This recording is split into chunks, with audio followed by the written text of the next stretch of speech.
पाकिस्तान और भारत के दरमियान एशिया कप T20 का फाइनल क्रिकेट की तारीख में एक यादगार लम्हा था, क्योंकि ये पहला मौका था जब दोनों रिवायती हरीफ एशिया कप के फाइनल में मद्दे मुकाबिल हुए। मैच में भारत ने 5 विकेटों से कामयाबी हासिल की, लेकिन मुकाबला इस कदर एकतरफा नहीं था कि पाकिस्तान की कारकर्दगी को मुकम्मल तौर पर नजरअंदाज किया जाए। पाकिस्तानी टीम ने बैटिंग में इब्तिदा तो बेहतर की, लेकिन बाद में मिडिल और लो ऑर्डर बुरी तरह नाकाम रहा। यही वो बुनियादी वजह थी कि टीम एक बड़े मजमूई स्कोर तक ना पहुंच सकी और भारत के लिए हदफ निस्बतन काबिल हुसूल रहा।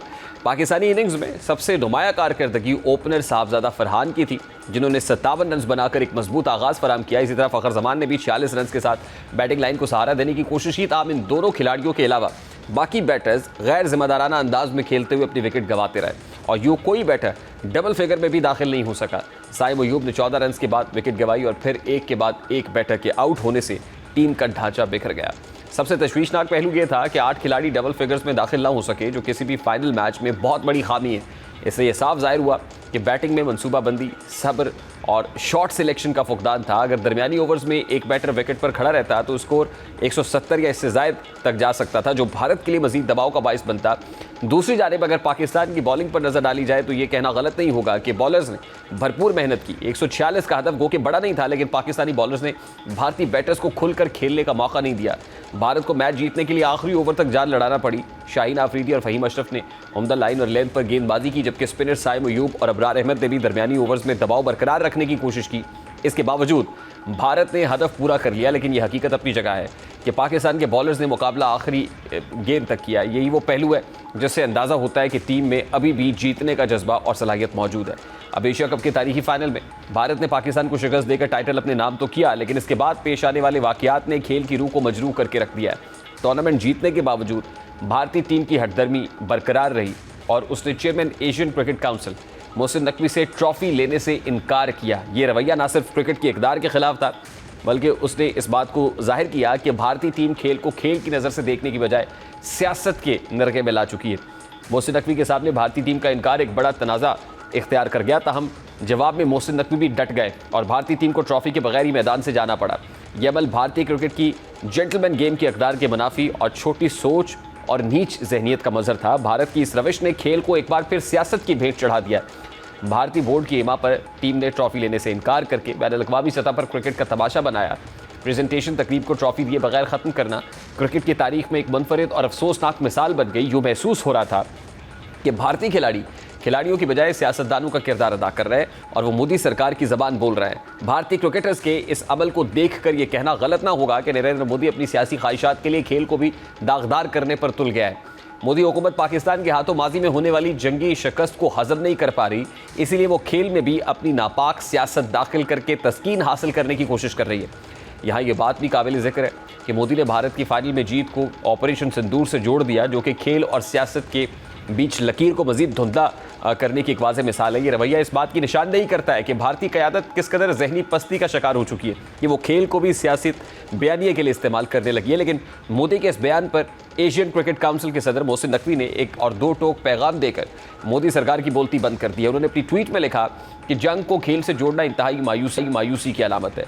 किसी क्रिकेट मैच से हकीकत को तब्दील नहीं किया जा सकता। अगर जंग फ़ख्र का पैमाना है तो तारीख में भारत को इबरतनाक शिकस्त हुई। अब मोहसिन नकवी का यह बयान भारतीय रवैये के मुकाबले में एक पुरज़्म और हकीकत पसंद अमल था, जिसने मोदी हुकूमत की हटदर्मी को आईना दिखा दिया है। अब सवाल यह है कि क्या आईसीसी भारतीय टीम के इस गैर ज़िम्मेदाराना अमल पर कोई एक्शन लेगी? खेल के मैदान में ट्रॉफी ना लेना महज पाकिस्तान की नहीं बल्कि क्रिकेट की तौहीन है। इसी तनाजुर में कौमी टीम के कप्तान सलमान अली आगा ने भी भारत के इस रवैये पर सख्त रद्दअमल दिया। उनका कहना था कि एशिया कप के फाइनल को भारत ने नफरत से भरा ड्रामा बना दिया। भारतीय टीम ने हमारी नहीं क्रिकेट की तौहीन की है। ट्रॉफी लेकर इज्जत बढ़ाती है, लेकिन ये जिद करके खेल को ही दागदार कर गए। सलमान अली आगा ने इस मुताल्लिक़ क्या गुफ्तगू की, तरह उसकी एक झलक आपके सामने रखता हूँ। पाकिस्तान क्रिकेट टीम ने मैच फीस को मार्का हक के शहदा के लिए डेडिकेट किया है। ज़ाहिर है एक मजबूत और मौसर जवाब भी दिया गया है। इस सारे मामले पर बात करेंगे। इस वक्त senior sports analyst Mirza Iqbal Beg sahab ने भी ज्वाइन किया। अस्सलाम वालेकुम मिर्ज़ा इकबाल बेग साहब, बहुत बहुत शुक्रिया आपके वक्त के लिए।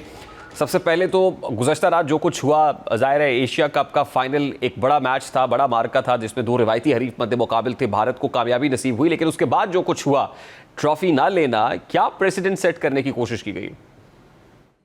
शुक्रिया रेहान। मैं समझता हूं कि कल जो दुनिया की क्रिकेट की तारीख का, इंटरनेशनल क्रिकेट का स्याह तरीन दिन था।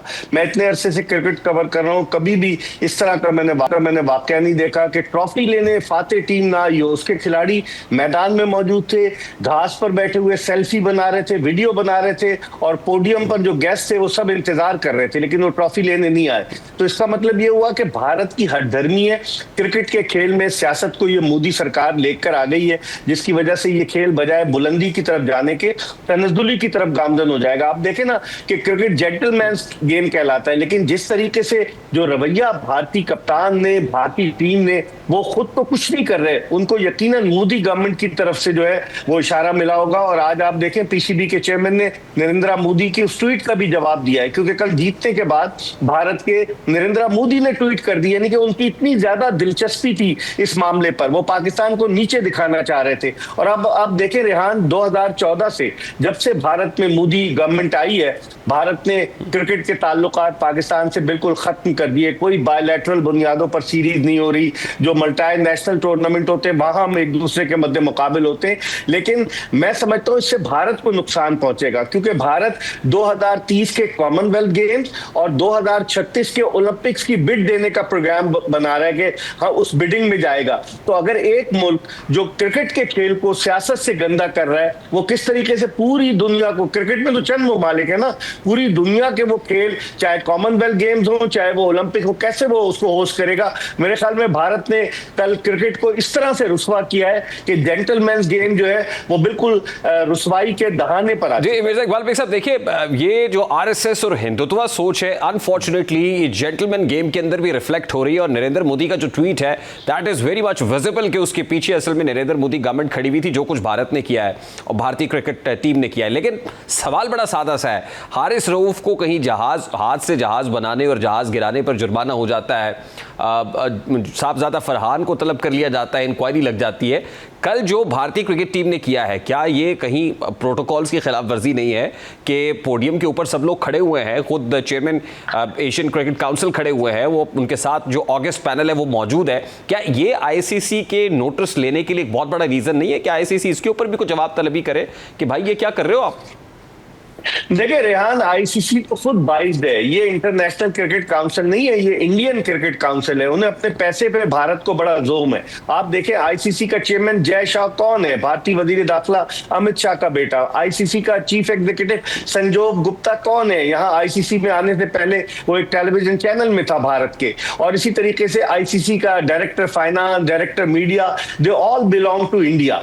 तो डोमिनेंस तो भारत की है और उन्हें अपने पैसे पे बड़ा जोम है कि बड़े बड़े स्पॉन्सर लाते हैं। तो आईसीसी क्या मतलब एक्शन लेगी? मैं तो समझता हूं आईसीसी एक ऐसा शेर है जिसके दांत ही नहीं है, और वो अपने मुल्क को सिर्फ प्रोटेक्ट कर रहा है, कि भारत को प्रोटेक्ट कर रहा है। और भारत फिर अपनी लॉबी बनाकर, अब आप देखें ना कि एशिया में भारत ने अपनी लॉबी बनाई हुई है। अफगानिस्तान भारत के साथ है, श्रीलंका भारत के साथ है, फिर पाकिस्तान और बांग्लादेश एक तरफ है। लेकिन बकिया ममालिक को वो लॉलीपॉप देता है कि अपने फंड्स में से फंड्स देगा।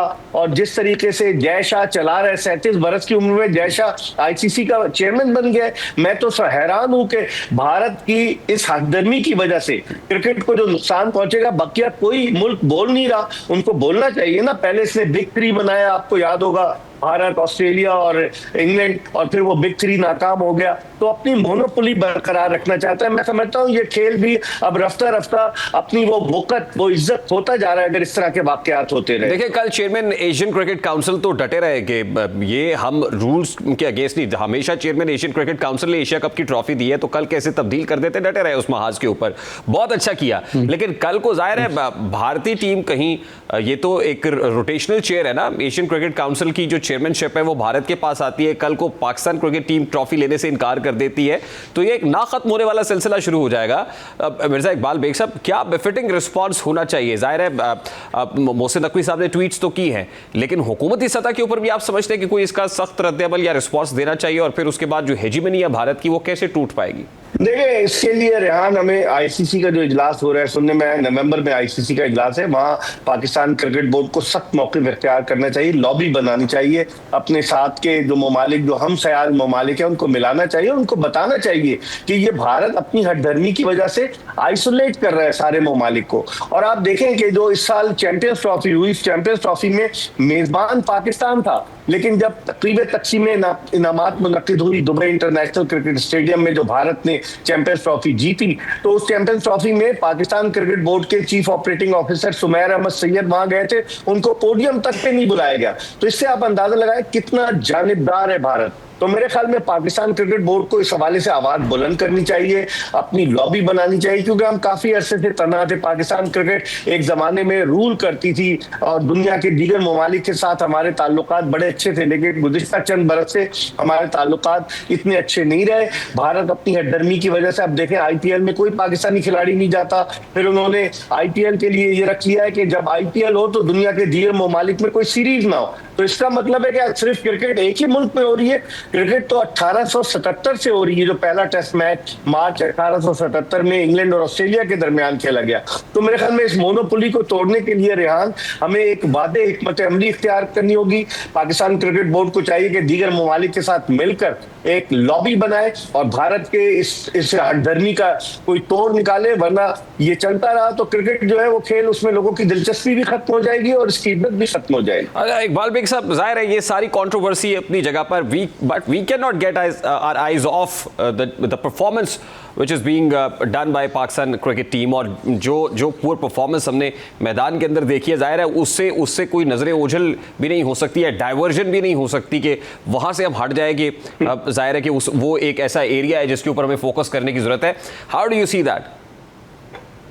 देखिए, डाइवर्जन तो हुई रेहान। जो पहला मैच हम भारत से 7 विकेटों से हारे, उसके बाद मैच रेफरी एंडी पाइक्राफ्ट का तनाजा आ गया, टॉस के वक्त हाथ न मिलाने का तनाजा आ गया, उसकी वजह से टीम से तवज्जो हटके सबकी तवज्जो उस जानिब लग गई। दूसरा मैच हम 6 विकेटों से हारे, उसमें हारिस रऊफ ने जहाज बना के गिराना शुरू कर दिया और साहबजादा फरहान की सेलिब्रेशन आ गई, जिसकी वजह से लोगों की तवज्जो हट गई। अब कल पाकिस्तान मैच जिस तरह से हारा, पहले 2 मैचेस तो पाकिस्तान जो था वो मुकाबला नहीं किया, लेकिन कल जिस तरह से पाकिस्तान ने फाइट की है, हारा है। ठीक है, शिकस्त और फतह एक टीम का मुकद्दर होती है, तो थोड़ी अटेंशन इस ट्रॉफी की वजह से हट गई, लेकिन टीम में ऑपरेशन क्लीन अप की जरूरत है। पीसीबी के चेयरमैन मोहसिन नकवी साहब कह चुके हैं कि ठीक है, बहुत बहुत शुक्रिया।